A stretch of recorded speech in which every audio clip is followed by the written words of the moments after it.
Greetings students, welcome again to another video from iCampSA. In this installment we're gonna be doing a past paper question from paper 1 grade 10 mathematics, and the area of focus is still functions. So let's get into it. Hopefully the screen will be visible. Okay, even though the quality of this picture is not really good. Anyway, for question 5, that is where the functions start. So it reads as follow. Sketch below are the graphs of f at x is equal to negative 2 over x minus 1. So negative 2 over x, what does that tell us? It tells us that we are dealing with a hyperbolic function. So hyperbolic function whereby the variable is in the denominator, and we also do have that negative 1 there. What is the negative 1 for? It is actually for the asymptote. It is for the asymptote. So the asymptote is below the x-axis. And then next, we are given the function of g at x is equal to negative 2x minus 1. What does that tell us? The negative 2x minus 1. So that's a straight line function. So with a negative gradient, it's a decreasing function. As you can see that as the x values are increasing, the y values are decreasing. So points A and B are x-intercepts of the f and g functions respectively. That's where the two functions cross the x-axis, and then E is the y-intercept of g. And please note that the y-intercept of g, which is E, also cuts where the horizontal asymptote is located at that negative or at that negative 1. That's the horizontal asymptote. C and D are the points of intersections. What do we know about the points of intersections of the graphs? Is that at the points of intersections, our graphs are actually equal. So if we do happen to come across an equation that asks us to find point C and D, we just equate the two equations and then solve for the x values. Okay, so always when you are dealing with those questions whereby you are asked to find the coordinates of the points of intersection, always just equate the two equations of the functions you're going to be dealing with and then solve for x. You will never go wrong with that. Anyway, let's go to 5.1.1. we have those questions. Okay, so for 5.1.1 a, we are asked to write down the y coordinates of E. So y is the what? Is the y in, so E is the y-intercept of the straight line function. So as I've already told you, that since it cuts there at the asymptote, it's just gonna be negative 1. But let's say you forget that the y-intercept or that E is located at the asymptote, you can solve it using the y-intercept method. So whereby you equate x to 0 and then you will solve for, let me quickly write what I'm talking about, whereby you equate x to 0. So g at 0 is equal to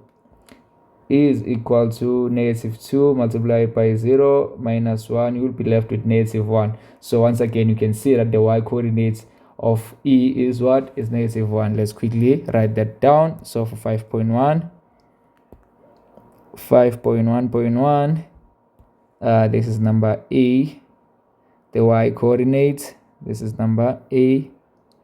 The y coordinates y of E is equal to what? Negative 1, like that. Okay, and then next we are asked to write the equation of the vertical asymptotes of f. So in written, the vertical asymptotes of the hyperbolic function is 90% of the time going to be x is equal to 0, because the graph for you is not shifted horizontally, so the vertical asymptote is actually this one, the y-axis. So 90% of the time you're gonna be dealing with such for you guys, since it's not shifted. But let's say it was shifted, then it was gonna be some value there at the denominator, maybe x minus something or x plus something. That is gonna be your denominator. Take the denominator, you equate it to 0, and then you solve you solve for whatever number that you're gonna solve. But for you guys, I would say 98% in fact, it's just gonna be x equal to 0. So whenever you're asked to find the vertical asymptote of f, just know that it's gonna be what? X is equal to 0. So that is gonna be our number b. Our number b is x is equal to 0. That's the vertical asymptote. Okay, and then next we are asked to determine the coordinates of b. The coordinates of b. What is b? b is the x-intercept for the straight line or the graph of g. Let's quickly solve for the x-intercept. So the x-intercept method, 5.1.2. 5.1.2, we are saying it's b, right? B. So we are saying b is x-intercept, is the x-intercept. So therefore let y equal to 0. Let's quickly do that. G at x is what? The equation of the straight line is minus 2x minus 1, if I'm not mistaken. Let me quickly check that. Minus 2x minus 1. So we let y equal to 0. G at x stands for y. So 0 is equal to minus 2x minus 1. Let's quickly solve for x. We're going to have minus 2x is equal to 1. We divide by negative 2 on both sides. Therefore, we're going to be left with x is equal to negative half.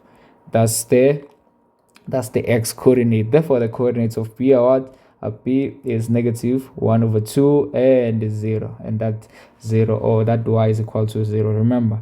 And then next, we are asked to calculate the length of AB. The length of AB. So AB is just a horizontal line. So we're going to be calculating the difference between the x-axis. So whenever you ask to calculate the length of the horizontal line, you just subtract the x coordinates. When you are calculating the length of a vertical line, you subtract the y coordinates of whatever point you are dealing with. But here, since we are looking for the what you call this thing, the length of AB, we first need to find the coordinates of A. The coordinates of A, and A happens to be what? To be the x-intercept of f. A is the x-intercept of f. So we need that those coordinates of A in order to calculate that. So we are saying A is x-intercept of f, of the graph of f. Therefore let y equal to 0. But let's start by writing down the equation of f. Is f at x is equal to negative 2 over x minus 1, if I remember well. Yes, and then we let y equal to 0. F at x is what stands for y in this equation. So we're going to have 0 is equal to negative 2 over x minus 1. And then let's quickly solve for x. We put 1 on the other side. We're going to be left with negative 2 over x is equal to 1. We multiply by x on both sides. Therefore, x is equal to negative 2, of which makes now the coordinates of a to b negative 2 and 0. And then the length AB, that's what we're asked to find. AB therefore is equal to the x of b minus the x of a. The x of b minus the x of a. So the x of b is what? The x of b is negative 1 over 2 minus the x of a, which is negative 2. So essentially we have negative 1 over 2 plus 2. So let me quickly calculate that. So minus 1. So it's going to be 3 over 2. You can leave it in fraction form, or you can change it to decimal, 1.5 unit. 1.5 units. Either one is correct. Okay. Then let's go ahead and do number 5.1.4. We're asked to calculate the coordinates of C and D. Now, when you look at that, what we were talking about at the introduction of this video, the coordinates of C and D. What are C and D? C and D are the points where the two graphs intersect. And what did I say you do when you are dealing with such? You simply equate the two equations and then we solve for x. So that will be our 5.1.4. 5.1.4.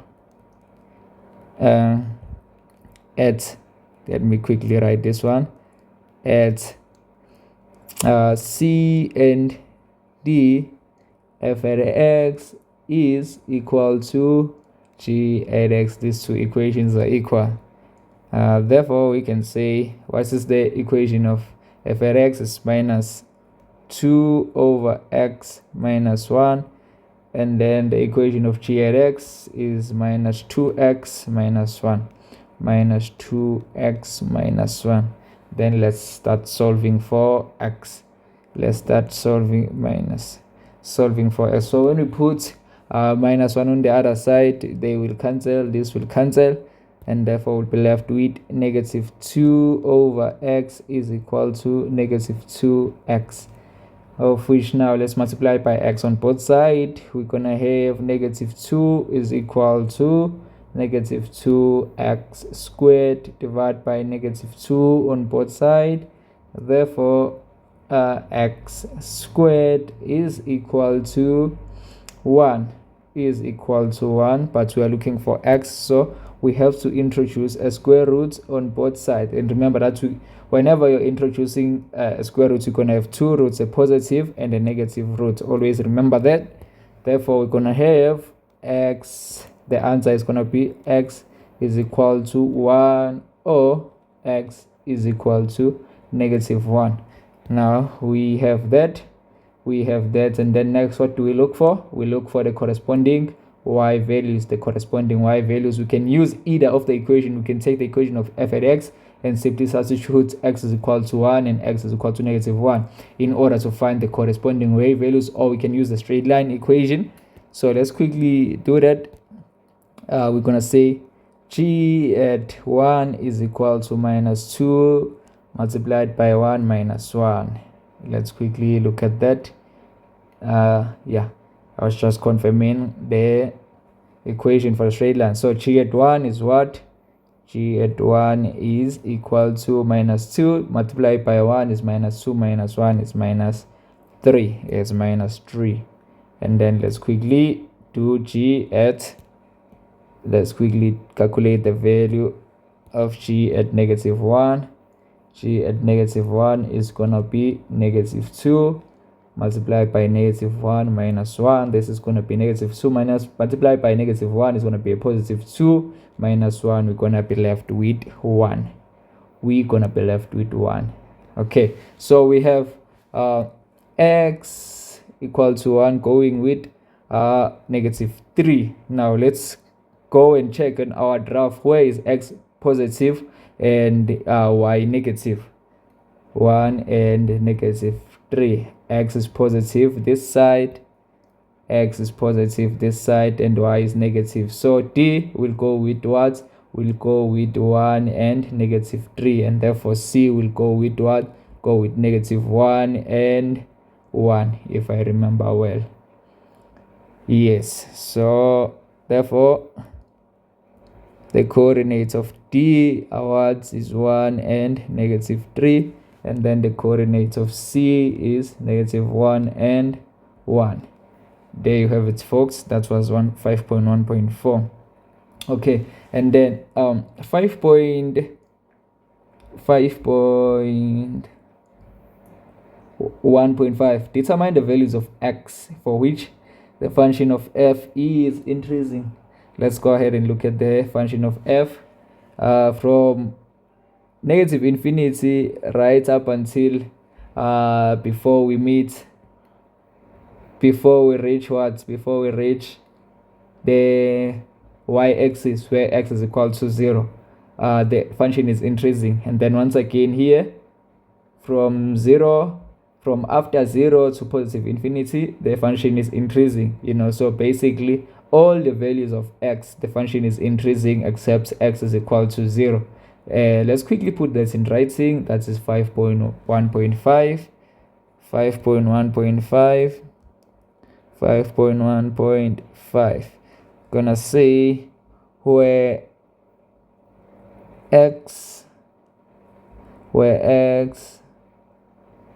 is the element of negative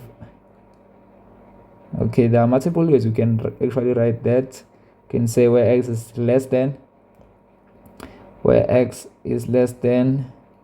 0 union and where x is greater than 0, or we can say where x is the element from negative infinity to positive infinity, but we have to exclude that 0, but x cannot be equal to 0,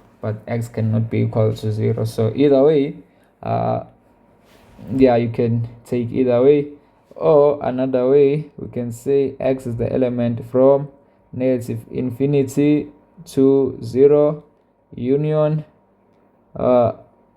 and 0 to positive infinity. So either way that makes sense for you. You can pick any of the answers, they are all correct, whichever one that makes sense to you or is the easiest for you to grasp. I think we had A and B for 5.1.5. okay, so for 5.1.5 number B, we are asked to determine the values of x for which g at x divided by f at x is less or equal to 0. Less or equal to 0.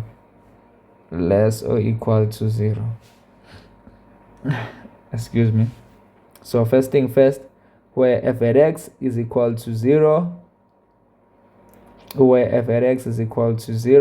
the graph is undefined, so that is already off because we can't have f at x equal to 0. So here at A, that one is off. We can't have g at x over 0. So in order for us to get g at x divided by f at x, to get a number that is less than or equal to 0, so basically to get a negative number, we need to find values of x which are positive for g at x, which are positive divided by the negative. That would give us a number less than or equal to 0, or where we have negative divided by a positive, we're gonna get a negative number again. In order to get a 0 g at x, let me see, in order to get a 0, okay, so let's just go with less or equal to 0, because we'll have to find a place where g at x is actually equal to 0, and g at x is equal to 0 at B, g at x, that's where g at x is equal to 0. Okay, but yeah, let's look for these opposing scenarios. Okay, so here so from A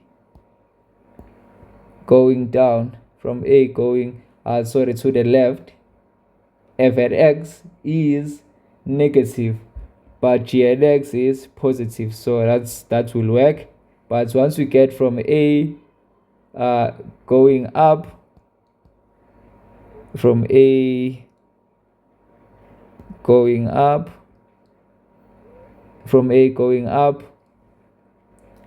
what's happening is that f at x and g at x, they are both positive, so that wouldn't work once again. Okay, and then from there we will have from B so we have many intervals here, that's what I'm realizing. Then from B to E, what is this function? G at x is the function of g is negative, and the function of what? Of f is positive, so that will work. And then from E going to D, so from E going to D, the function of g is negative and the function of f is negative, so everything here is negative, and the negative values is not gonna work. So it's those two yellow areas that I've highlighted, so from where x is less or equal to, let me see, where x is less or equal to, what's the coordinates of A? Did we calculate the coordinates of A? Let's put them in writing quickly. Coordinates of A is -2 and 0. This one is negative 2 and 0. And then what are the coordinates of B? 5.1.2 is negative half and 0. Coordinates of B is negative half and 0.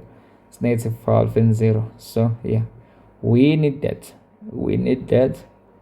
Okay. And the function of f doesn't exist at the where x is equal to 0. So let me see where x is less or equal to a. Let me see, if x is less or equal to a, then it won't work for f at x, because f at x would be 0. So where x is less, for number B, let's answer this. So where x is less than, what is the coordinates of a? Is negative 2, if I'm not mistaken. Is negative 2, yeah. Where x is less than negative 2. Yeah, for all the values of x where x is less than negative 2, that condition will be true. G at x divided by f at x will be less or equal to 0. Okay, and then next, where at b, it is the function of g that can be 0. So where x is greater or equal to negative half, but less than 0, but less than 0. Yes, but less than 0. Okay, and where x is greater or equal to negative half, but x is less than, let me quickly write that. I'll write it, but where x is less than 0, because the function of f doesn't exist at 0. So I want to rewrite this in the correct way. So it's x where x is greater or equal to negative half, but x is less than 0. Yeah, that's the proper way you'll present it in the exam. So these are the two conditions that will make g at x divided by f at x to be less or equal to 0. Okay, I would like to believe that for that you will get a mark for that, and then 2 marks for this. 2 marks for this. Okay, and then next we have 5.1.6. So for 5.1.6, we are given that h at x is equal to f at negative x plus 3. F at negative x plus 3. So we are asked to describe the transformation from f to h. So from f to h. Okay, then first thing first, x was made to be negative. X was made to be negative. Then plus 3. Okay, let's quickly write down the function of h, what we will get if we have a negative x plus 3. So 5.1.6 h at x is equal to f at negative x plus 3 at negative x plus 3. F at negative x plus 3. Okay, what was the function of f?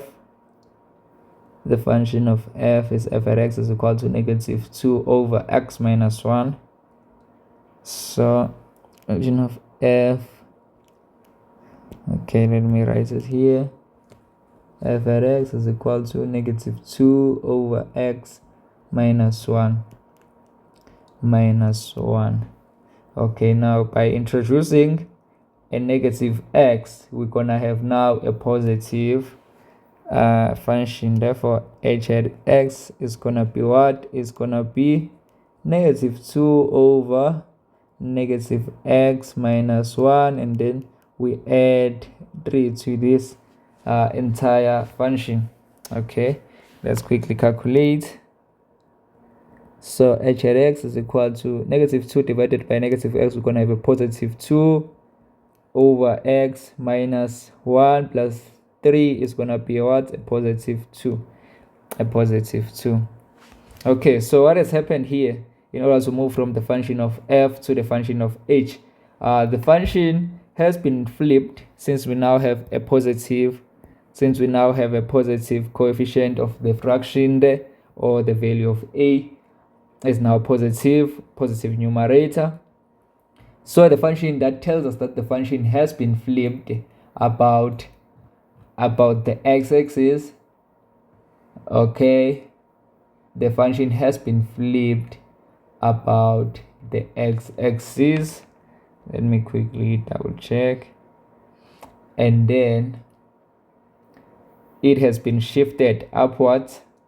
It has been shifted upwards with 3 units, 3 units up. So therefore we can confirm that the function has been reflected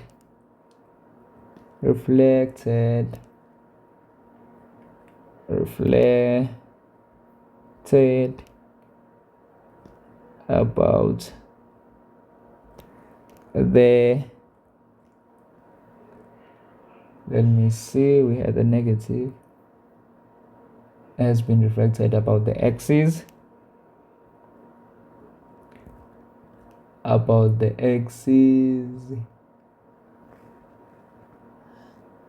okay, and then shifted 3 units upwards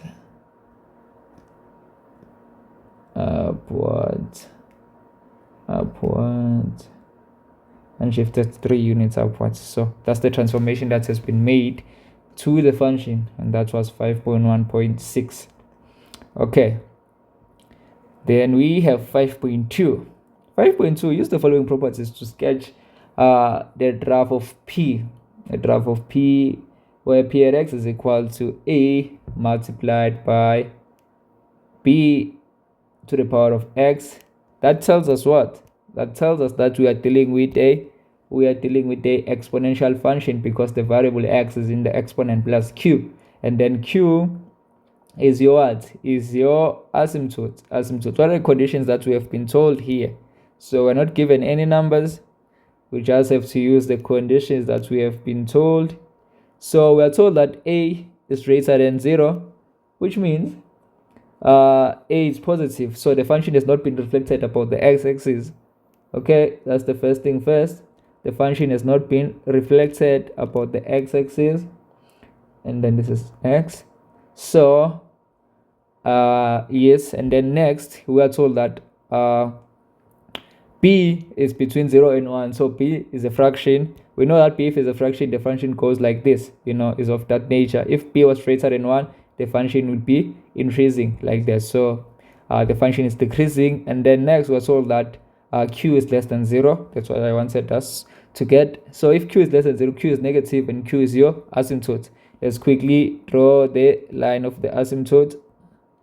Let me actually put it down here. Yes, okay, and then yeah, so pretty much we have been told everything at this point. All we have to do is to sketch the function. It approaches the asymptote, but it never touches it. Okay, so here they will assess the shape, and they will assess the shape of the function, and yes, whether it's decreasing or increasing, and also yes, the asymptote. That is what they want to see. So once you have that, you are basically done. There you have your 3 marks. Next, let's go to question 6. So for question 6.1, okay, we're given m at x is equal to minus 2x squared. What does that tell us? It tells us that we are dealing with a parabola plus 8 plus 8. What is that 8 for? Those are the what you call this thing. 8 stands for the turning point. If we are given a function or a parabola in this form, of which you will always be given in this form in grade 10, that 8 there, that value of 8 is our Q, is the parabola. So it is the turning point of the parabola. And then also note that -2 there, the coefficient of x squared is negative. That is a. If a is negative, the function has been flipped about the x-axis, so the function is facing down. Okay, and then 6.1, x-intercepts of m. We are asked to calculate the x-intercepts. In order to calculate the x-intercepts, we let what? So for x-intercept, let y equal to 0, and then we solve for x. Okay, let's quickly put the y to 0. So m and x stands for our y. 0 is equal to -2x squared plus 8. We put the 8 on the other side, we're gonna be left with -2x squared is equal to 8 divided by -2 on both sides. We're gonna have -8 here. When we put 8 on the other side, it's gonna be negative. So this would cancel this. We're gonna be left with x squared is equal to 4. X squared is equal to 4. And then once we are here to solve for x, we introduce a what? We introduce a square root. And always remember that we're gonna be having a positive and a negative root, so always remember to include the negative and a positive root. Therefore, x is equal to 2, or x is equal to -2. And those are your x-intercepts. Okay. And then next, for 6.2, we're asked to sketch the graph of m. So we already have assessed everything that we need to know in order to sketch this graph. Okay, so this is our graph. We have that 8 there, we know it's a turning point. So let's calibrate our graph. 1 2 3 4 1 2 3 4 2 4 6 8 2 4 6 x and y values. It's 1 2 3 4. It's 1 2 -3 -4 -2. I'll use a scale of 2 on this side. -4 -6 2 4 6 8 2 4 6 8. So we have the coordinates of the turning point is 0 and 8. That is our turning point would be here at 8, and then we have the x-intercept, which is 2 and -2, 2 and -2. And then from there we can sketch our function. It's gonna be facing down since a is negative. It's gonna be facing down.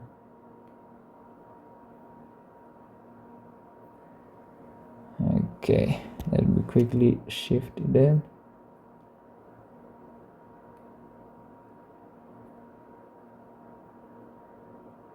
Yeah, our points again. Then let's quickly label the coordinates for the intercepts. We have 0 and 8 there. We have 2 and 0, and then we have -2 and 0. This is the function of m. Okay, and then determine the values of k for which m and x is equal to k would have no solution. The values of k which m and x are equal to k will have no solution. Okay, so basically we are asked to determine the values of k whereby this function won't exist. This function won't exist, and we already know that the function of m exists. Let's say we were to define the range of this function. It's going to be all the values of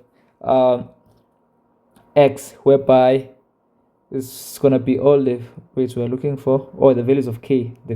So it's basically the y values we're looking for here. and the function starts from -8 going down, so it exists for all the y values. If we were to look at the range, all the y values from 8 going down, our function exists, even those arrows are included, it shows that it's still going down. But once we go above 8, the function is not existent, it's non-existent, so we have no solution. Any value that would be greater than 8, will have no solution for this function, because the function doesn't exist beyond the 8, so k can never be greater than 8. K can never be greater than 8. So for 6.3, we say for values of k where k is greater than 8, where k is greater than 8, so all the values of k greater than 8, where the function is greater than 8, they will have no values. Okay, and then for 6.4, determine the maximum value of 3 mx minus 5. Okay, so it's 3 to the exponent, the entire function, minus 5, the maximum value. Okay,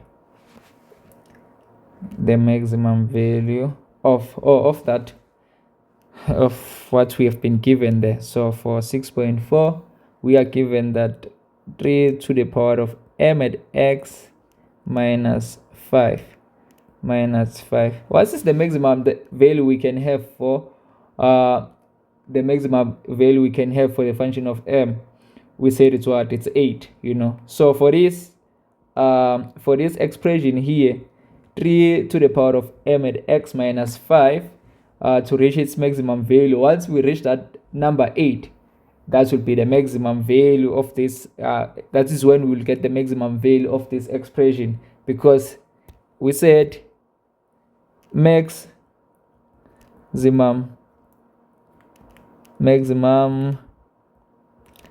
value of m is value of m is 8. Basically, m is equal to 8, so m at x is equal to 8 is the maximum value. So the maximum value of this expression is going to be what? M to the exponent of what? Of 8 minus 5. This will be equal to 8 minus 5 is what? Is 3. 3 to the power of 3 is equal to 27. So that's the maximum value you can have for this expression, because the function of m reaches its maximum value of what? Of m, of 8, of 8. So yes, that is 6.4. So those were the two questions that we were asked for 2025 paper.